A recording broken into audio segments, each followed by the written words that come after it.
आपण आत्तापर्यंत credit card कशा पद्धतीनं मिळतं, कशा पद्धतीनं वापरलं पाहिजे, त्याचं व्याज कसं हे बघितलं. पण आता माझा मुळात प्रश्न की क्रेडिट कार्ड वापरावं की नाही वापरावं? क्रेडिट कार्ड ही दुधारी तलवार आहे. बरं, तुम्ही एक बाजूनी वापरलीत तर ती तुमची संरक्षण आणि तुम्हाला फायदा देऊ शकते. बरं.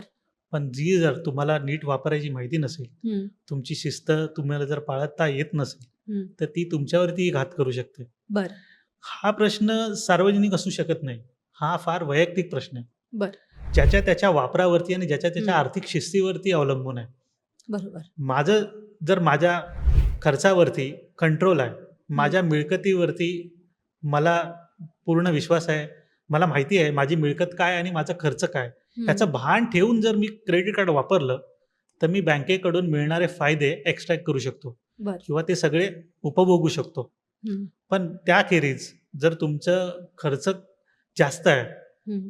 तुमचं मिळणारी मिळकत काहीशी कमी आहे किंवा तुम्हाला तुमच्या स्वतःच्या खर्चावरती कंट्रोल नसेल, हं. तर तुम्ही यापासून दूर राहिलात तरच ते तुमच्या फायदेशीर ठरेल. बरं. कारण काहीसे फायदे घेण्यासाठी जर तुम्ही तुम्ही त्या बाजूला गेलात गेला. आणि तुम्हाला जर स्वतःवरती कंट्रोल ठेवता नाही आला, तर हेच फक्त बँकेला पाहिजे असतं. बरोबर. याच ट्रॅपमध्ये पाडण्यासाठीच बँक एवढ्या सगळ्या ऑफर देते.